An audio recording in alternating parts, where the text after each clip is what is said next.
Hey, you know what? We got to start off with you laughing. Hello, fellow fans of the Ford Model A automobile. Welcome to another question and answer. We're coming to you live from the back of Gandalf the Grey Coupe. Yes, those are questions from Facebook, Instagram, and my YouTube channel. And Paul Shin here, he started something new that some of you know about, but he's going to remind everybody. Yes, we have a joint email account now that is shared by a bunch of Model A technical experts. So if you send your tech questions to modelatechquestions@gmail.com, there is a whole team of Model A experts now that answer questions on a one-on-one basis and will interact with you. And if you have follow-up questions, we jump right back on it. And it's been very, very well received. Thank you very much. Yes, it's been very helpful because trying to answer thousands of people with just us two, or even just him and Bob, oh my, yeah, but couldn't do it. Yeah, but you've been quite successful with your YouTube channel now, and you're answering questions that people send in from the social media that we never really got to do before until you came along and made it happen. So yeah, it's been fun. So speaking of that, let's get started. Let's. Okay, I'm gonna put on my boomer glasses here. And the sun's really bright, but gosh, it's a beautiful day. Finally. All right, Paul. All right, Tina. You ready? Yep. All right, we got Jeremy. Hi, Jeremy. My little fun friend. He's awesome. He says he was watching a video by Astra Worky. Work. Astra. That's Adrian over in Germany. Paul helped him with his car. Yes, I did. People are always emailing me, asking me, hey, have you ever heard of this guy? Yes, I have. Let's see, he also spoke about taking a 4-speed Model A truck transmission and modifying it to put it into a regular Model A. I was wondering if this modification is worth it or even possible, or would it be better just to do the Mitchell Overdrive? Well, I talked Adrian out of that because the 4-speed transmission that was found in the AA is not like an overdrive transmission. The fourth gear, or the top gear in that transmission, is still just direct straight through, just like third gear is in a Model A transmission. It doesn't gain you anything. What you end up gaining is what's called grainy gear. So first gear in that is like about a third of first gear in a Model A. It's like the rock crawler gear. Yes, you can put one in a Model A. Why would you? I have no idea. You are so much better off putting a Mitchell transmission or a Mitchell Overdrive in. If you go with the Mitchell synchronized transmission, you can get a 15% higher first and reverse and second. Third is still straight through. People think, oh, I'm getting a 15% higher third. No, you're not. It's still straight through. So no matter what, whatever transmission you put, third or top gear is still just straight through. If you want to go faster than that, you need the Mitchell Overdrive. He has an additional question. What's the easiest way to clean out a gas tank without physically removing it? Now, you just made a video on that. Yes, my arms are still sore from that video, actually. That was some hard work. That was. But it's worth it. It's normal, yeah. So, yes, you can. Jack Baum's group, I did put a clip of their group in our video showing them rocking the car. And, I mean, that's one way to do it. You can. It's not exactly the same because you can't turn the tank over front way, sideways, and clean out the front and the back and all. But it'll get some of the rust out and stuff. So really, you got to take the tank out of the car. Otherwise, you're just not going to get it as clean as we got ours. Right. I'll put the link in the description. Oh yeah, link in the description below. It's worth watching. Just to watch us have sore arms. He says also, what orientation and where would one install a thermostat in a Model A? You do not install a thermostat in a Model A. Okay, well, let me answer that. Do I have a second? Of course. Let's be real here for a second, folks. Okay, so here's the problem with putting a thermostat in a Model A. A lot of people do that because their Model A is overheating, and they think, well, if I have the thermostat in, it'll keep the water in the motor till it's hot, it'll heat up faster, and then it'll keep the car cooler because it won't let water in until it's 190 degrees. Okay, time out. Model A blocks are approaching 100 years old, cast iron. They do not like being heated up or cooled quickly. Everything has to be done very slowly. I was just talking to a guy on the phone today, like an hour ago, who built a really nice Model A Speedster, had a motor, fresh rebuild motor in it, everything's great. He put a thermostat in it, and he cracked the block. After spending $6,000, $7,000 on a rebuild, he cracked the block. And the reason why, had the thermostat in, got the motor hot. As soon as the motor got up to operating temperature, thermostat opens, cold water comes in the Model A block, cools it fast. Model A motors do not like that. They need to be brought up and down very slowly. The only way to do that is no thermostat. If your Model A overheats with no thermostat, the problem is not that Henry didn't put a thermostat in it.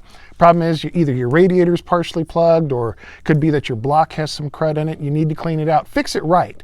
It's like if I get suddenly, you know, I'm using the chainsaw and I cut my leg. Do you just feed me a whole bunch of cheese to plug up the thing, or do you fix the bleeding on my leg? Fix the actual problem. Don't make some other problem. Cheese. With cheese. With cheese. Feed me lots of cheese to plug up stop the bleeding. Yes. He obviously hasn't been listening to enough of my nursing stuff. I helped you study for your nursing stuff. Know, and I retained more of it than you cheese. did. Yeah, whatever. I could pass the nursing exam right now. Hi, Michael. Okay, Michael, we're going to answer your question. He says, is there any difference, pros or cons, on a Borgwarner Overdrive versus the Mitchell Overdrive? Also, will a Mitchell fit in where a Borgwarner was? Okay, let me answer the first question first. Okay. And then remind me about the second question, because after I answer the first one, I'll probably forget. Oh, it's a doozy. It's a doozy. Okay. Borgwarner Overdrives. I had a car with a Borgwarner Overdrive in it. Okay. And I gave it away. You gave it away. I did. But, okay, there's nothing wrong with them. If you are very conscientious of driving your car and everything, Borgwarner's fine. It's a 33% overdrive. It's a nice, small, compact unit, fairly lightweight. It's pretty good, okay? The problem is there's really no parts for them anymore. There's no support for them anymore. The Mitchell Overdrive's made in the U.S. They're still making them. There's lots of support. You can call Steve. He'll just send you anything you need for it. With that said, there is some drawback to the Borgwarner unit. The main drawback is if the overdrive is engaged and you back up even this much, you'll splatter the spider gear or the planetary gears in it. You will splatter it and you cannot fix it. Bummer. You replace it. The Mitchell Overdrive is like the most no-brainer overdrive there is. You can run it forward, reverse, inside out, doesn't even care. And if you manage to break one, I've never seen one break. I've seen one wear out, but that car had 100,000 something miles on it and didn't get oil. Yeah, it didn't get the fluids changed as much as it should. But to be fair, that is the most bulletproof overdrive there is that I know of, is the Mitchell. And the second question I forgot already is... Will Mitchell fit in where Borgwarner was? Yeah. No. But the Mitchell comes with the torque tube and the shafts. So when you, like if you pulled a Borgwarner out, you would pull the Borgwarner overdrive and you'd pull the short shaft that goes between the overdrive and the rear end, and also the front shaft that's integral, and the torque tube. It would all come off as one piece. The Mitchell would go on all as one piece. So it completely replaces the Borgwarner, and then it's a no-brainer, and you don't have to worry about sending somebody who maybe isn't real experienced in a Model A. Like if you, let's say you're out on a tour and the wife has to drive home, you know, if something happens to you or whatever, you want a bulletproof overdrive. So I'm not saying they're bad. Just saying, you gotta know what you're doing. You really got to know what you're doing. Wade Dog. Hi, Wade. Dogs in the house. Wade Dog. I love that guy. Have you ever heard of anyone dyno tuning a Model A engine and getting the carb jetted for maximum efficiency and timing the engine also fit best efficiently? Yes and no. I have seen Model A's on dynos, but it wasn't for the purpose of rejetting the carburetor. The good news is the Model A is well over 90 years old in many cases. We know exactly what size jets work in a Model A. And now we just put those jets in. We don't experiment with them. If your Model A runs differently with the same size jets, then you probably have a manifold gasket leaking, or the carb has a vacuum leak, you know, through the butterfly valve or something. I mean, there's something wrong. So when everything's right, we already know which jets work best, and we just put those in. But I do have a video coming out where I'm going to put a Model A on a dyno, but not for the reasons you're thinking. I'm going to put it on there so I can do a smog check on it, show you how clean or dirty a Model A is. Then you don't have to feel guilty about driving it if it's clean. Yeah. Or you can feel like dirt if it's really filthy. Whichever. Well, Bill here says... Hi, Bill. Bill. He says, help, I have a challenge for you. Now, you've talked to him, but I think this would be good just for other people who might be across the world here and be trying to do the same thing that Bill was trying to do here. So hopefully he's got it all straightened out. What's he doing? So he's in Germany, Hi, Bill. And he's got to go through the customs and all that kind of stuff, and they're going to want to check the serial number, all this different stuff. He says, which is inaccessible, and the engine has been swapped for a later Model A engine. So no match there. How do you export a Model A? Okay. It says, by the way, I promoted your excellent videos on Bring a Trailer. Oh, excellent. Thank you, Bill. Nice. Thanks, Bill. Okay, Bill, here's what's going to happen. Obviously, you don't want to have to lift the body to show someone the serial number, especially not in customs. So here how it has been done. You make up a plate, and this is going to sound funny, but you can go online and you can buy plates, little metal plates that say serial number and then have a big blank spot. Buy one of those plates, stamp your serial number on it, and stick it to the firewall of the car. Very, very few people know where the actual serial number on a Model A is, which is on the frame just below the driver's feet. You have to lift the body off to see it, which you don't want to do sending a car through customs. So what most people do when they're shipping a car through customs is they make up a serial number plate and put it somewhere on the car, and then put a note somewhere with the materials that say the serial number is located on the plate that's on the firewall on the which side or whatever. So they just go to it, oh, there it is, okay. Now, okay, maybe that's not exactly 100% ethical, but that's about the only way to do it. So They're a little different. Got to do it a little different way sometimes. A little different, yeah. Or contact somebody who ships cars overseas a lot, and they already know what to do. Oh yeah, just write the check. What did it go through? So worth it. I forgot the guy's name, but he imports to Dubai and Italy and all kinds of places. Like, what would you look up to find somebody who does it? Go on the Google and look up car export broker. Okay. And there are tons of them. Read the reviews. Get a broker. I mean, just do it. So worth it. It was done. They came and picked up the car, and we got the money, and we never saw the car again. So everybody was happy. The buyer was just over the moon, happy. Everything worked out. Everybody was happy. Okay, so this young man named Joel. Hi, Joel.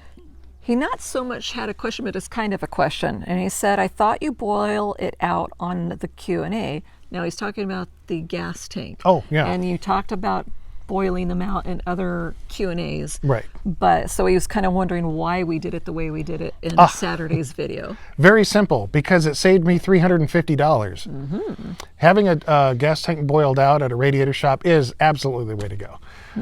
But if you don't want to spend a huge amount of money, I like to keep my Ben Franklins where they're, happy, right here. So we did it the cheap way. So that's what that video was, is do it yourself. So the boiling actually gets it cleaner than what we were able to do? I'm sure it does, because it gets into every little nook and cranny, and they fog it and everything. Yeah, I mean, we got it 95% of the way there, which is good enough for what these things want. We worked hard on that thing. My arms are still sore. I think we pointed that out already. But anyway, yeah, so yes, boiling it out is the way to go. It also means you're going to have to repaint the tank. If you boil it? Yeah, almost 9 times out of 10, it will screw up the paint, yeah. Okay, well that's good to know too. Yeah, and then, so then you're saving even more money, because now you're not having to repaint the tank. Yeah, but that tank we had, the paint's already shot. We're gonna sandblast that tank anyway before we put it in the car. Actually, it's going in the car right over there. Oh, right over there. That's the one. That's what it belongs to. I'll be putting that car over there in one of my videos soon. Yeah, just to right. give you a little showing. You got to give him a teaser. Yeah. Yeah, you should. What am I gonna do? Yeah. Okay. Right there. Put it over there. Yeah. Okay. So there's a picture. It's just a preview of what's coming up with that car. Okay. So Chris, he says, Hi, Chris. Hi, Chris. He says, please help. My 31 Carb is leaking fuel after I drive it, park it, and it leaks. How can I fix that? Said, would the float valve in the Carb be dirty or stuck? Should I replace it or clean it up first? My guess is it's got some crud in it. So it only takes a little fine piece of sand to make it so that a carb leaks. So you got 2 problems. If you shut off the fuel shutoff under the tank or on the outside of the firewall, if you have a late 31, and it still leaks through, then obviously you have some crud in there. That's easy. Those valves, you can take those apart, put a little lapping compound in there, run them back and forth, clean them out, put them back together. They seal perfectly again. The carb, the float valve, 9/16 wrench, take that off, put a new one on if you want, or take yours, slosh it around in some gasoline, get whatever sand is in there out, put it back in, done. Sweet. That doesn't sound too bad. No, that's easy. All right, Simon. Hi, Simon. Hi, Simon. This young man, Simon, he has found through a gentleman's garage when he was helping him, this cool little set. He was wondering how many of them are actually Model A tools.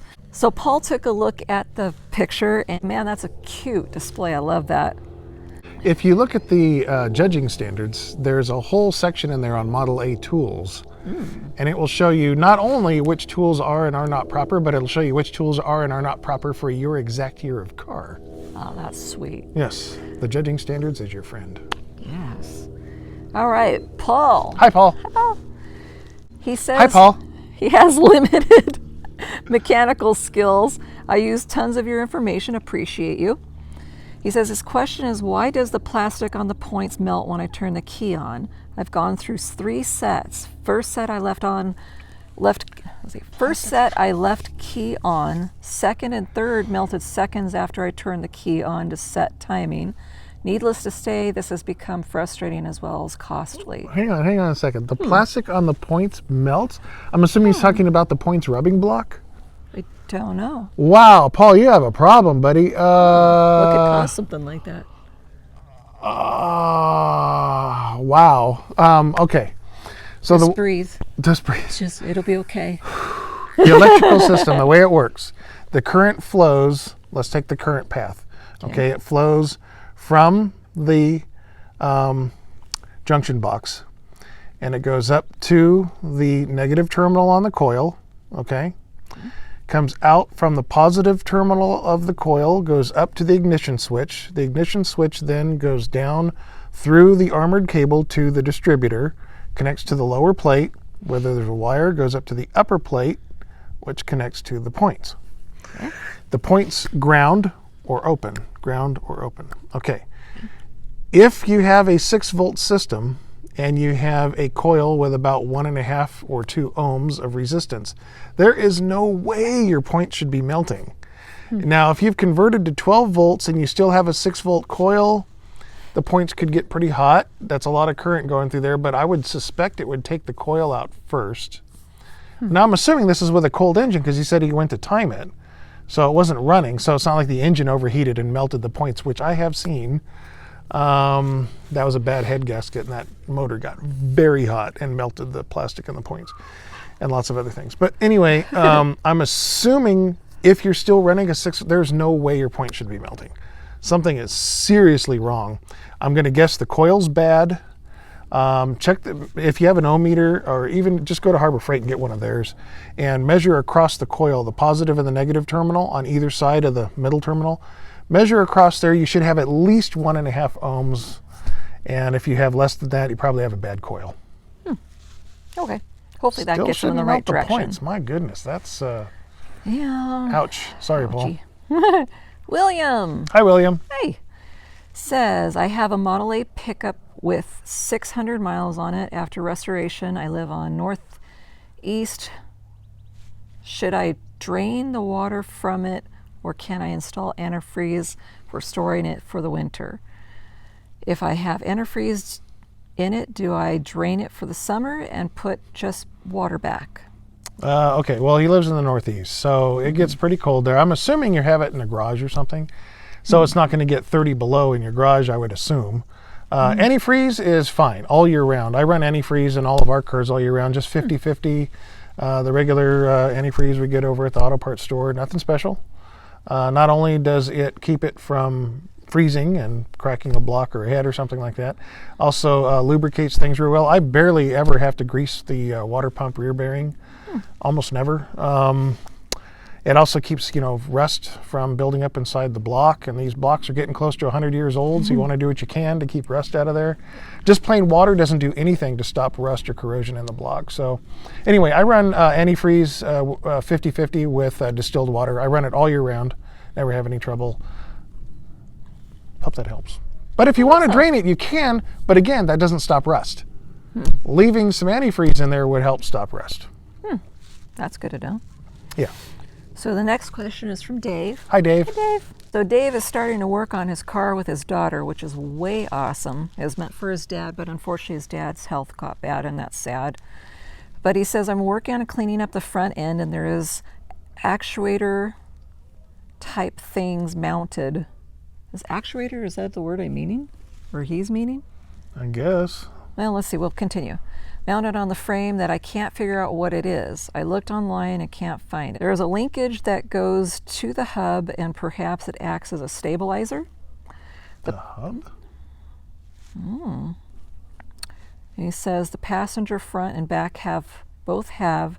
The driver back has the unit, but missing the linkage, and the driver front has the linkage and no unit. Well, it's not stock. I mean, I don't know. Oh. It's not stock. I mean, the Model A doesn't come with actuators on the axles or on the hubs or anything. Obviously, somebody added that on, and people can modify these things to their heart's content. There's no telling what it is. I don't know. And he says, do you have any videos on removing the fuel tank? Like, did you show how to take it out when we did the gas tank? No, but when we do that car, I'm going to show how to put one in, which is just the reverse of taking one out. Okay. I've talked about it a few times. I've never shown it. I don't know. Do you want to go over it real quick? Whatever seems to work, or we could always make a video out of it. Yeah, but that's going to be a ways down the road. No. Well, you could kind of tell them what the hey. If what it's the easy hey? to explain. It's not that hard. Okay. Okay, first thing you got to do is take the instrument panel off, take the speedometer cable and all that out, take all the wiring out, disconnect the battery first, obviously. Yeah. Disconnect the steering column bracket. It helps to be able to loosen the steering box. You can lower the steering column a little bit. Take the choke rod out. You'll have to take the windshield out, which is not as hard as it sounds. Tilt the windshield all the way out, and it just slides right out the side. Then you got to go around and take the fasteners, bolts. So if you got a cowl band, take that off. Take the fasteners underneath. You got to kind of crawl under the dash panel. Take the clamps off. I think that's everything. If you have cowl lights, might want to get that wiring out of the way. And then after all that, take the fuel connection off. I guess I forgot that part. And then the tank lifts straight out. See how easy that is? Ta-da! Ta-da! It's a two-person job, though. Don't try it by yourself. Yeah. At some point, I know there's going to be a video on that. Well, there's going to be a video on us putting one in really soon. Yeah, that too. That's a two-person job also. Okay, I don't really want to mess up this person's name. What do you think? P-H-U. Foo? Foo? I don't know. If it's not that, we apologize. Sorry. I want to replace all my window felts and anti-rattler. Is Mac Auto Parts the place, or what do you suggest? I have a 1932 door. Yeah, Mac sells those kits, and all it is, it's metal with like rubber impregnated around the metal doodads and felt glued to that, and they're magic. Yeah. And they have little fittings on the end, so you take the top off the door, slide the window out, replace them, slide the window back in, put the top back on. It's an all-day job, but it's worth it. Yeah. And then if they stick, if they're too tight, just get some soap. Get a bar of soap that's about that wide, like the kind you get from a hotel. Just run that up and down the tracks before you roll the window up, and it'll be smooth. Nice. I know, I think you were saying different places carry that stuff too, like Burt's and Bratton's and that Sacramento store, Snyder's. Sacramento Vintage is out of almost everything all the time. I don't know what they really? have. Yeah, every time I call up, they're out of it. Huh. So I don't know. All right, our little friend Tulio, I hope it's pronounced. Oh, Tulio, yeah. Yeah, he had Hola. he had been sending us pictures of this one thing. I think he got that part fixed. He sent us some new pictures of, I don't know if it's different of the same thing or what, but he's talking about a wishbone in this one. Okay. But he says, Front or rear? maybe it says it in there. I'll see what he says. I just sorted it out. Was a Bendix part in the Model A. I don't know what a Bendix is. Do you? Yeah. Okay. So I guess he figured that part out, and then he said he has another problem now. I need to know how I put the wishbone together to the gearbox with apparently 2 bolts. Okay, so he's talking about a front one. Okay. I don't have, and he's put it, I don't have then, and I don't know how to keep the bolt once the engine is together to the gearbox. Is there something to it, or does it have wrong bolts? No, this is where you need the red book. Or the video I did on Athena where I did the engine inspection. I did kind of a close-up on that, how that fits together in that video. I haven't done a video on just that because it's like a 3-minute job. Oh. So, but the red book will show you exactly how that goes together. And the trick is, remember, you don't tighten those nuts all the way down. You just, because you're tightening them down on springs, the spring's holding that lower plate against the ball. And you want that to be able to move a little bit.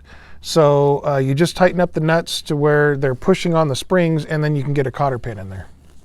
Okay. But I'll put the stuff up here so you can see what it looks like, and I'll put a thing in the description for the red book. That's it. Oh, the link to Athena.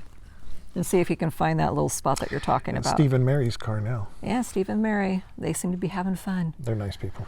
Ed. Hi, Ed. Hi, Ed. He said thanked us for the Mitchell information that we gave him at the time.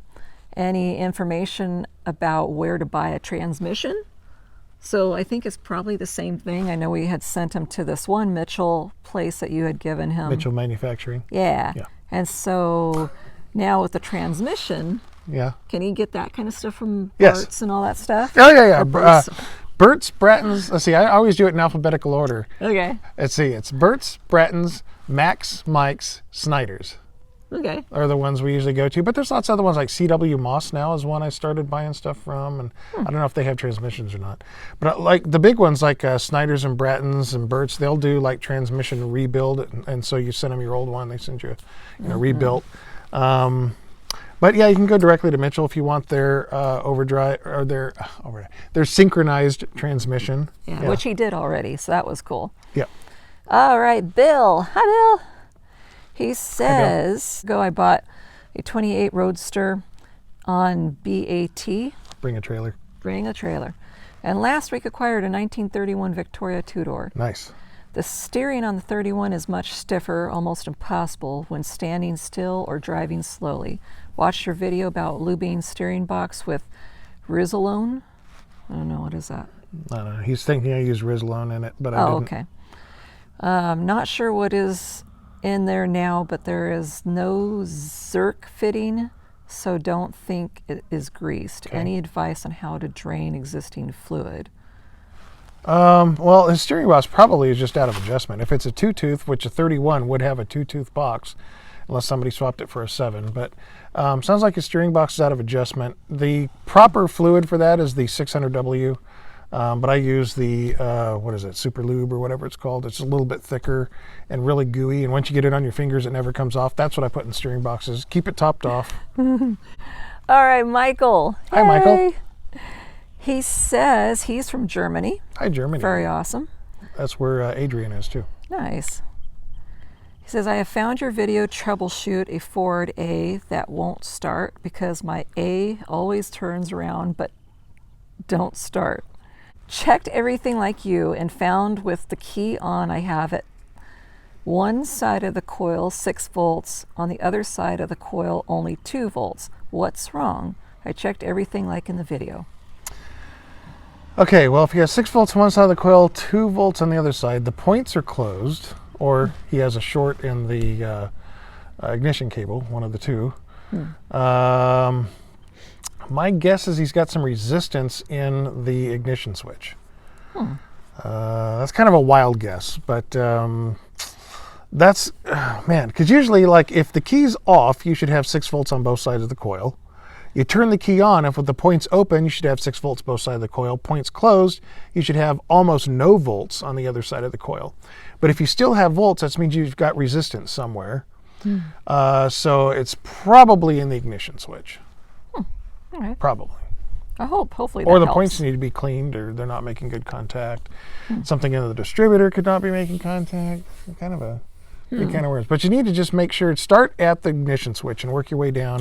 Get it to where you have no volts on the other side of the coil with the points closed and the key on. Okay. Mason. Hey, Hi, Mason. All right. He just found himself owning a Model A Roadster. Awesome. Yay! And you're very helpful and informative for him right now, which is awesome. He has a quick question about Mitchell Overdrives. Are they able to be rebuilt or just replaced? They are able to be rebuilt. If you want to tackle that, it's a big job. But you can call Mitchell and get the kit of all the stuff you need. They'll send you new gears and all that. But for the cost, it's almost the same as replacing it. Wow. Yeah, almost. Okay. So maybe it's better off just replacing it. I don't know. I've never, I've only seen one wear out, and it was abused. Wow. All right, this is Scott. Hi, Scott. Hey. He says, in one of your videos, you said you wouldn't put a radio in one, but I'd like to get this one working again, but I have no experience with them. It's a True Tone D746. I found schematics online. I have limited experience soldering electronics. I've started watching videos, but I am curious what solder you use when restoring your radios. Any advice you might have? I use Kester 6040 rosin core. We'll put that in the link in the description too. AntiqueRadios.com is your friend on this. Yeah? Yes. Okay, very Yes. nice. I'll put that up there too. And there's a little picture right there of it. It's pretty cool looking. I love old stuff like that. John. Hi, John. Hey, John. So John says, Hi, John. if the car has a Waltham speedometer and I'm looking for the best place to get a Stuart Warner. So I guess it's not really question, but he is looking to find out how to replace it with a Stuart Warner. The Stuart Warner is by far the most common speedometer found in the Model A. But I don't know if anybody just selling them new or anything. They don't make them reproduction. Find one at a swap meet or call up the Model A part suppliers and ask them very nicely. Say you don't have a core, but you want a Stuart Warner. Because even the people that will rebuild speedometers, except for Papa Nick, I think he will rebuild a Waltham, last I heard. Not real sure. Papa Nick, I think, might be able to help you out, and maybe we'll exchange it for a Stuart Warner. It's worth asking him. Yeah. Is there a way to get a hold of him easily? You just look up Papa Nick and you'll find him. I'll give you his email. On the Google. On the Google. Okay, we'll put the email in the description also for him. There you go. Yeah. So Philip. Hey. Hi, Philip. Let's see. Or is it Philippe? Philippe? I've got my 28 Model A up and running. Yes. Yeah. But the speedometer doesn't work. Oh, another Do you one. have a video on troubleshooting the speedometer? Ooh. By the way, Gator Gould, a very good Model T and Model A mechanic, fixed it for me. He's located in Alabama. Okay. Yes, I have recorded a video on how to service a Ford Model A speedometer. But it's just general service. It's not a rebuild. That's way too intricate to make a video out of, and it's something you don't want to tackle unless you're a watchmaker. Ooh. So, oh yeah. It's that much, huh? That's another one for Papa Nick. You know what? Send it to Papa Nick. Just be done with it. Papa Nick. You know what? I'm going to admit it. I cheat. I send my speedometer to Papa Nick too. So I will service them, which is just like lubricate them, kind of stuff. But I don't calibrate them. I don't do any. I just send them out because it's way just too too intricate. much. It makes me cuss. Uh-oh. And he never cusses. When I work on speedometers, I cuss. All right, Kevin. Hey, Kevin. I think I recall you talking about a planned video for 2-tooth steering box rebuild. Yep. I think that would be great. Plus a section on all the adjustments. Maybe even include a discussion on using a shortened pitman arm. Nope, not going to do that. No, not that part. Nope, I have recently. Never going to happen. As I have recently installed one. Soon as snow melts, Then you get to go see how much it sucks. He gets to Yes. go out test it out. He's going to find it sucks. He's going to hate it. Oh, man. Yeah, they suck. So If you have any problem with the front end, it makes it worse. oh no. Oh gosh, any kind of play in the front end suddenly doubles. Oh no. Oh yeah, they're terrible. And they cut down on the turning radius. It doesn't feel right. Then you get another Model A and you overcorrect all the time. If you get no. I am doing a video on rebuilding the steering boxes. In fact, all the stuff is out on Bob's bench right now, and it just things keep getting in the way. Life happens. He was making suggestions, and they're good suggestions. Good suggestions, except for that shorter pitman arm. Don't do that. Don't do that. No. Okay. So Mark, hey Mark. Hi, Mark. Says it's regarding a front motor mount. Do you use the original or Model B? Any downside to the B mount other than drilling 2 holes in the cross members? He already knows the downside. Yeah? Yeah. He knows the downside That front then? cross member does not need to be made any weaker than it is. Why do you see cross members with cracks in them? Because they're just this close to being not built stiff enough or strong enough. And is that from putting a B in? No. But I mean, you see front cross members get cracks in them with time. I see what you're saying. Why make it weaker? But yes, I use original front motor mounts on everything. Even if you're going to use the flow-to-motor mounts, and I know I've talked to people about this several times, why you shouldn't. There are some upsides, some downsides, mostly downsides. But even if using the flow-to-motors, don't use the flow-to-motor front mount. Use the stock front mount. Okay. So Susie. Hi, Susie. Hi, Susie. They're lucky enough to find a 1930 Model A 4-door in Michigan. Nice. Yay. Let's see. She now lives with them in Tennessee. Yahoo. We like Tennessee. Yes. Tennessee. Shout out to Dayton, Tennessee. Shout out. We have an issue with the horn, though. Uh-oh. What is the secret to removing the horn button to check for a broken wire at the bottom? Oh. Okay. Well, it's not hard. It's a two-people job. Okay. Oh, okay. So remember that time we did it and I had you inside just holding the horn button down? Yeah. Okay. That's what you need. Someone inside that can just push down on the horn button. Because what you have to do is you got to go under the car. You have to take the bail off for the light switch assembly. Pull the light switch, disconnect the battery. Okay. Or pull the fuse out.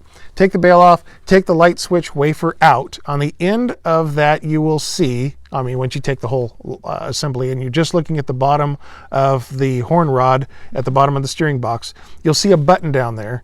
And there's a little E-clip that goes around the end of it and holds that on. And there's a spring that pushes against it. So with someone pushing down on the horn button, you need to push up on that little clip and pull it out. The spring flies out, hits you in the head. Then you go inside the car and just pull the horn rod right out. Oh, wow. Jeff. Hi, Jeff. Hi, Jeff. He says, firstly, I don't own a Model 8 yet, but I am looking at a nice, supposedly all or mostly original 31 4-door. Their current owner is a elderly gentleman who has been active in our local club, of which I am a member. Good. But he told me that he had lightened the flywheel and installed modern clutch probably components. The V8 clutch, yeah. Oh, okay. Is this something to be concerned about? I've heard you talk about this before. Not really. There is a difference after lightening the flywheel in how the car can climb a hill. And there's a huge debate about this. If you want to start a fight in a web forum, talk about lightening a flywheel versus keeping it stock weight. 62 pounds is how they came from the factory. And so some people they'll add counterbalances to the crankshaft. Then they lighten the flywheel so that everything still weighs the same theoretically. Rotational weight is the same.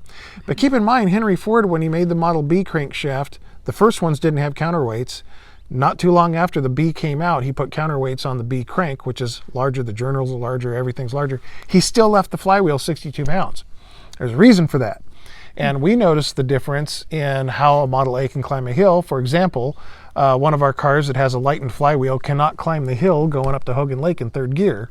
Wow. And our super stock all original 4-door that's a heavier car but has a full weight flywheel climbs that hill in third gear like no problem.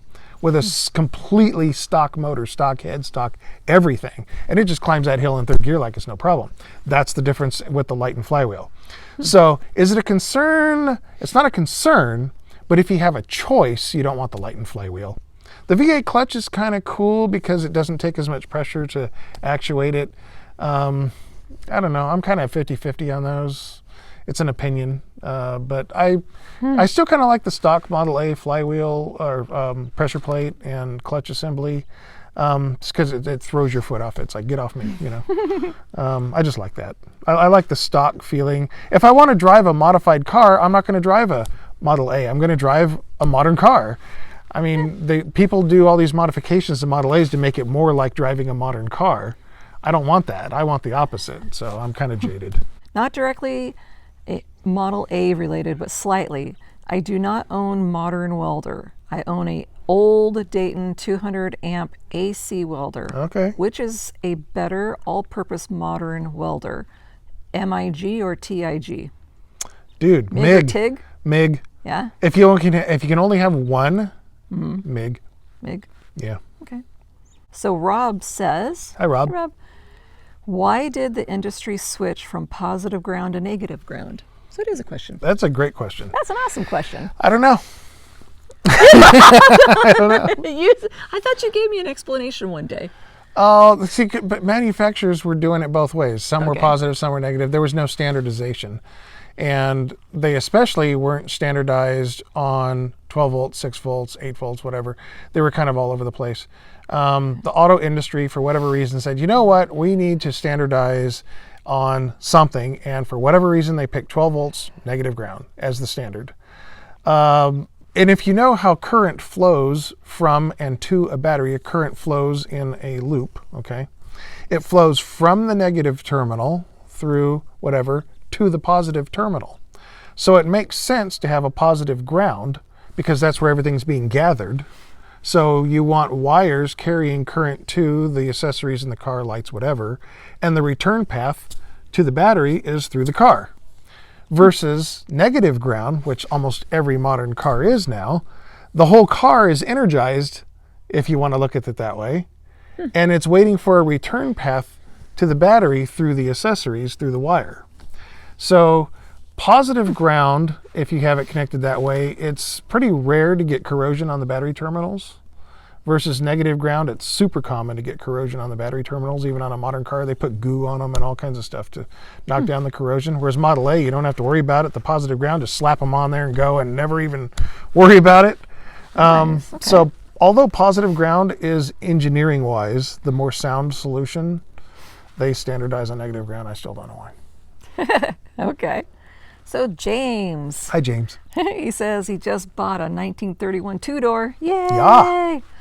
He says, what is the difference between a standard two-door and a deluxe two-door? Oh. Can I restore my rust bucket into either? I have loved watching your videos. And he prays you're feeling better. Oh, thank He's you. feeling Well, since it's a 31, you could go either way. So here's what happened. So when sales were slumping, keep in mind the two-door sedan was by far Ford's best-selling car. I mean, a third or more of all Model A's made are two-door sedans.